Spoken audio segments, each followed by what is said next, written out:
Hi everyone, my name is Tisha Pan from BSN 1 and 2-A. In this video, I'll be demonstrating on how to make a bed or bed making unoccupied. Before I start with the demonstration, I just want you to know, guys. That I don't have any available bed frame in our house or in my room, so I just use my study table. So assume that I am conducting the bed making at the bed frame. So I hope, so now let's start with the procedure. So before we start with the procedure, we must gather all the equipment needed for this procedure. So in this procedure, we need 4 linens out of 5. This includes the bottom linen, top linen, waterproof pad, blanket, pillowcase, gloves, and alcohol. Then after that, we must perform a hand hygiene.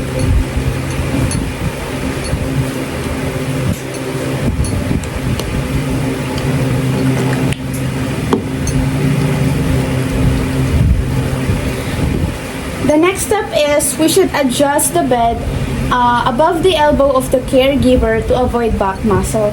So in a normal setting, we should adjust it, but so assume that I already adjust the bed in my above the elbow. So here. And then after that, we should wear gloves.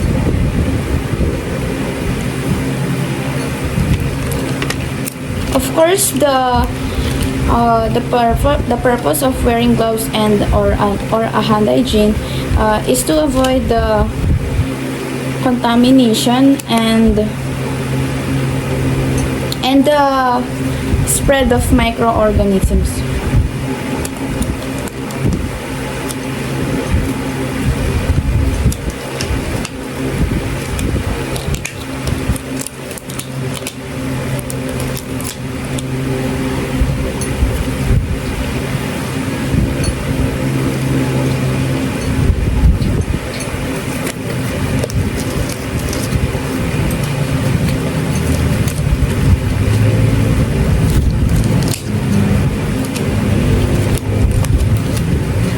After wearing gloves, we should introduce ourselves to our client.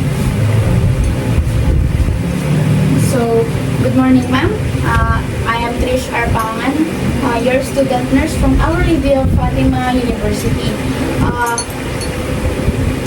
May I please know your full name and date of birth? Thank you.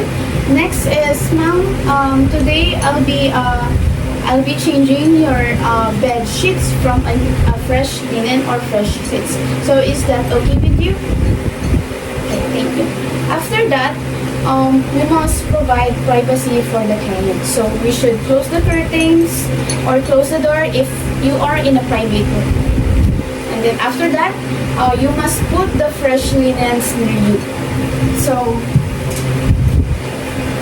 I have here the bottom sheet, the waterproof pad, the top sheet, blanket, and pillowcase.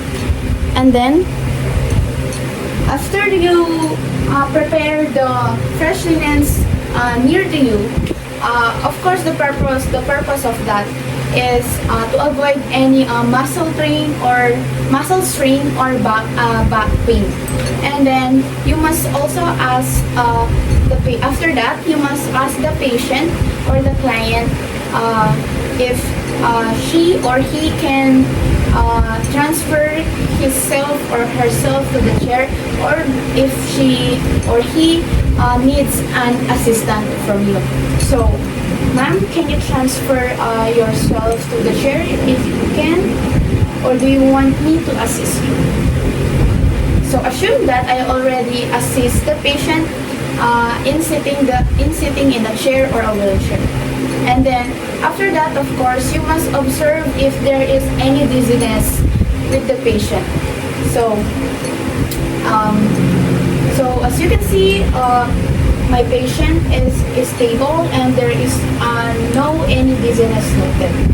And then after that, we must strip the bed, untuck the bottom sheet, and then remove the pillowcase. After that,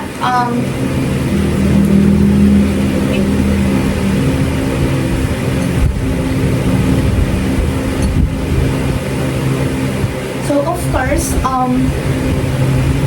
if you are untucking the bed sheet, you must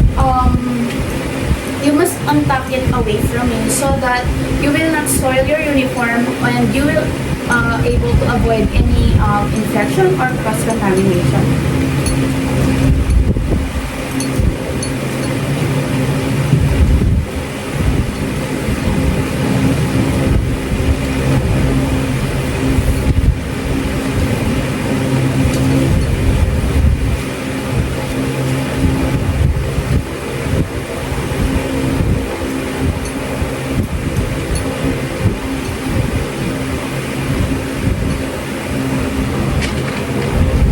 And then also assume that the bed is that the pillowcase is already removed, since this is really the sheet of pillow. Then put the pillow here. Of course, the normal hospital setting, it should have any storage from the things in the bed. So of course,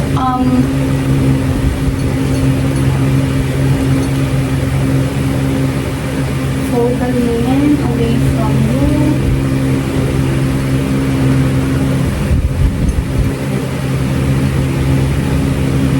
And then put it on the hamper. So normally in a hospital setting, there is a hamper wherein that is the storage or a bin where you can put the sheets or the linen. So assume that I have a hamper here.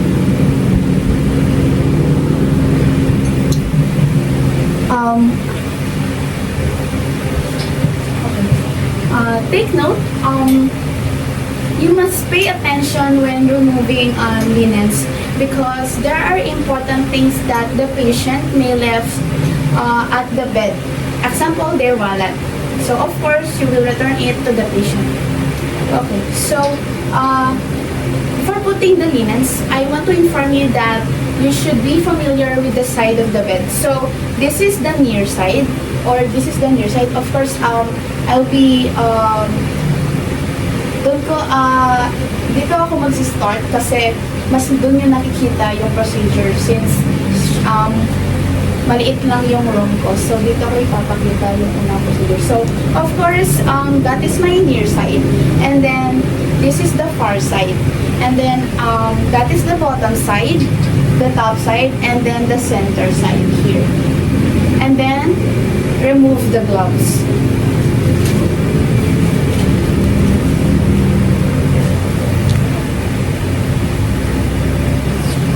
After that, of course, after removing gloves, you should you should perform a hand hygiene again, and then wear gloves again.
After that, get the bottom sheet.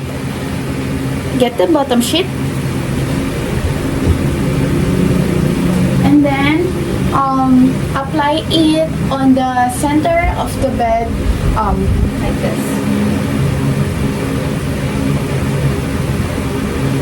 So the edge of it should be parallel with the bottom edge, and then spread it going to the headbed.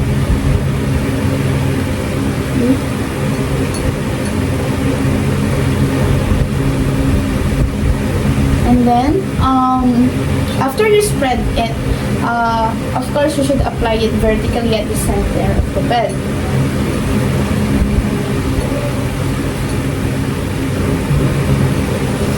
And then the hem side should be towards you, so of course open the linen carefully. Okay, this is the hem side. This is the hem side. Okay, apply it carefully. Alright. After that, in this layer, fan fold it at the center. So when fan folding it, it should be like this. Okay? You fold it papunta sa center. Okay.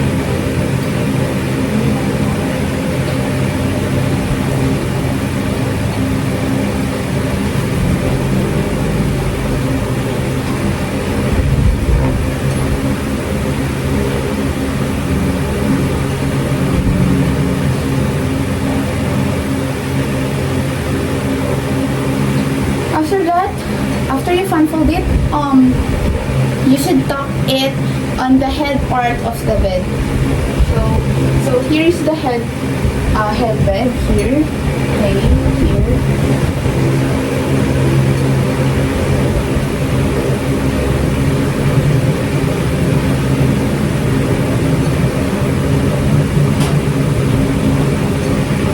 And then miter the corner here.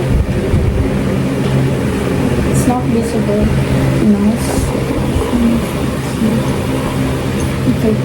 This is the corner, and then miter here. So before mitering the corner, it is already folded at the headbed. So miter the corner like this. You will make a triangle. Okay, pull this part of the linen like this. Pull this out.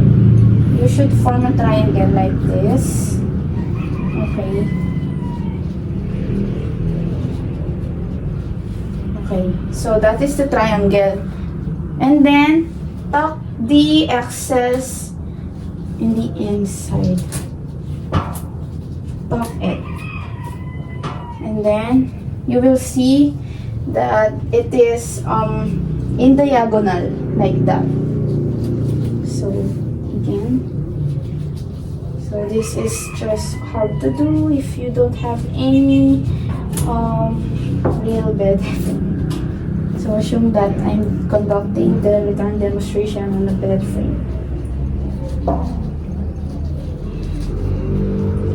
Tuck the excess, and then alright. You will see here that the folding here is in diagonals because we the process called mitering the bed. And then tuck the whole side, this side of the bottom sheet.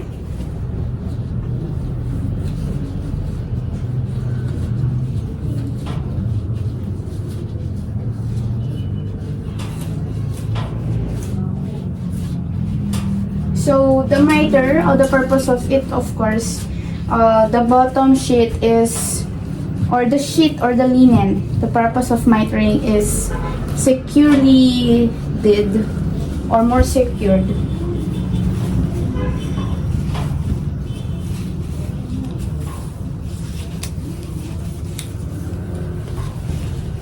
Okay, make sure it is smooth. Okay, done. And then next, let's move on to the top sheet. So here is the top sheet, okay? And then as same procedure, put it on the center, okay, like this. Wait.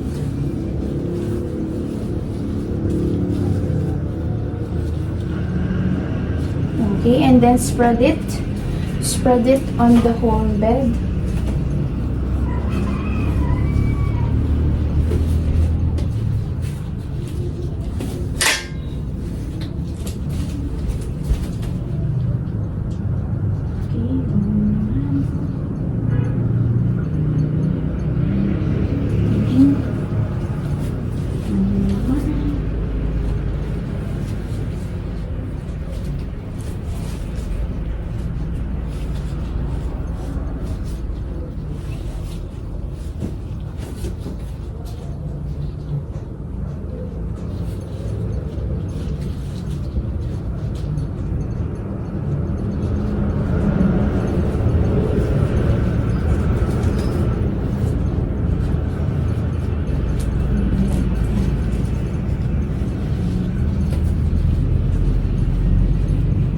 Then spread it.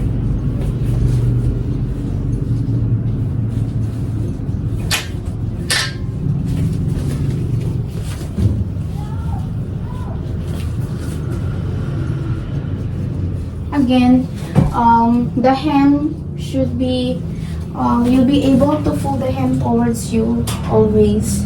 So this is the hem. Okay, the first layer. When you folded it, and then pull it gently towards you.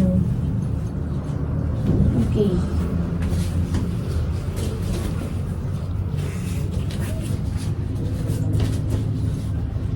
And fix it a bit. Make sure that it is smooth. First, after that, fold the second layer with fan-fold it papunta sa center. So this should be like this. The same that we did on the bottom. Yan. So fan-fold it. Let's fix it well.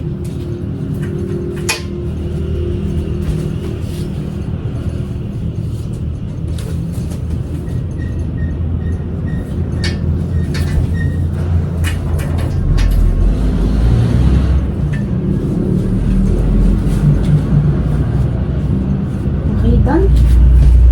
Here's it is done. And then after that, do not tuck it to the side, leave it just hanging freely. And then next, let's move on to the blanket. So as same is edge to edge.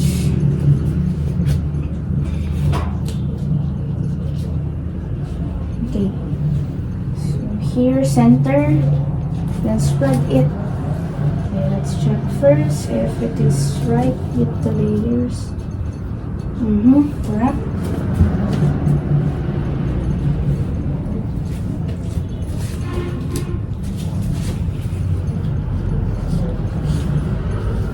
Oh, of course, I forgot that the top linen should be also be mitered, just like we did at the bottom. So okay, I will just demonstrate it to you. But I will tuck it first, of course, here at the headband, and then we'll make a miter, a triangle. Pull this up, and then of course you should make a triangle like this, and then after that, tuck the excess here. Okay, and then it's hanging freely. Oh, as you can see, it is diagonal again here, like this. Here, because it's triangle. And then okay, let's go back to the blanket. So in the blanket, it is just the same procedure with the bottom sheet and the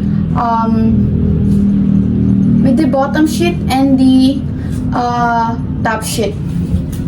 Okay, of course you will hang this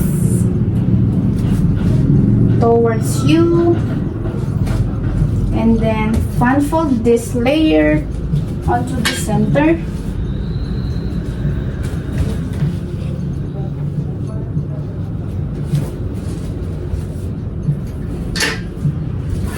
Okay, so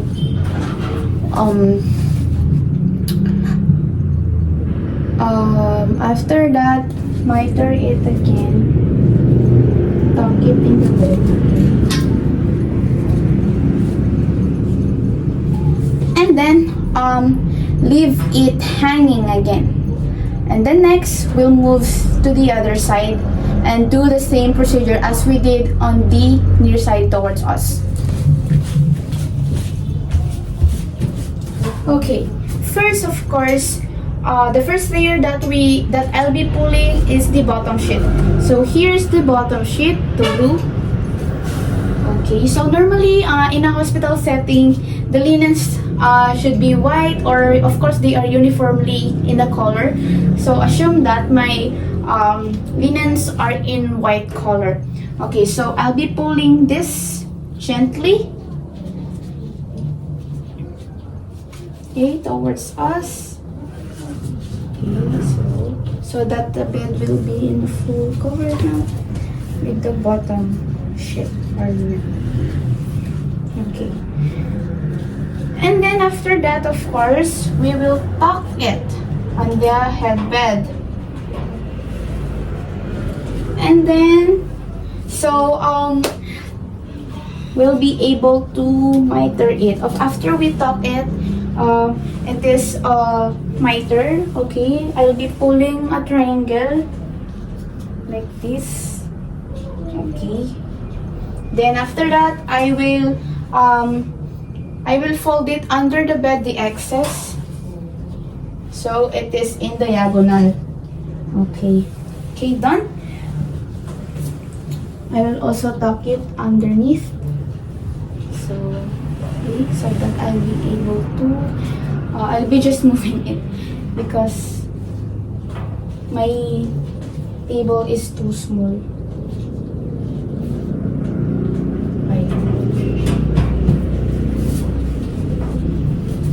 We'll stock it.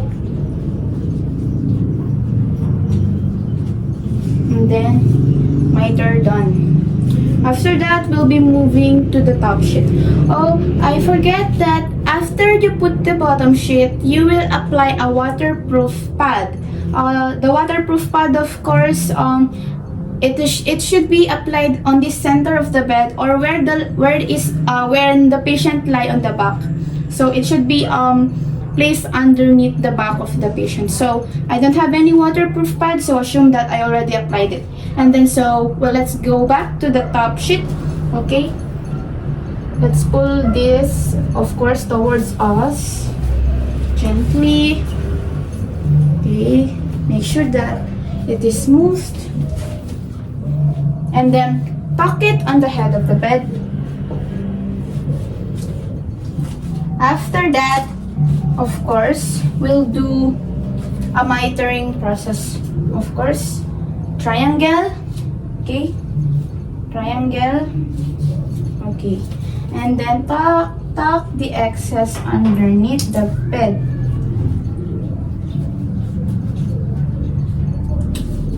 Okay, so in this part, of course, it's also diagonal.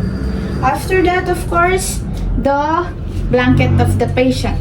So the blanket of the patient, okay, pull it towards us.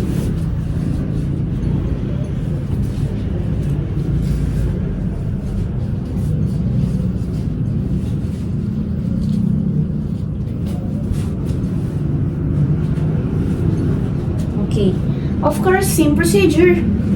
We'll be tucking it on the head bed. However, onto the side, we shouldn't tuck it, but we'll do a miter process. So of course, pull this, and then you'll be able to make a triangle. Okay, and then pull it underneath the side, the excess, pull it gently. Okay, so done. It's diagonal. And then after that, we'll change the pillowcase. So assume that I already put the pillowcase here. Okay, and then if you want it to be open, of course, we'll be pulling this. Okay, like this. We'll be folding it.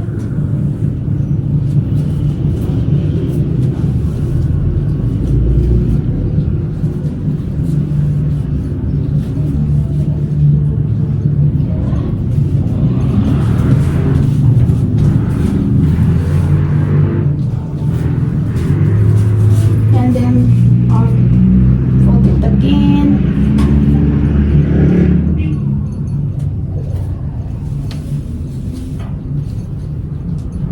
Okay, so here is the pillowcase, and then after that, ensure your patient's safety. Raise the side rails, of course, and then assist him in going back to the bed and the blanket. Okay, so it's done.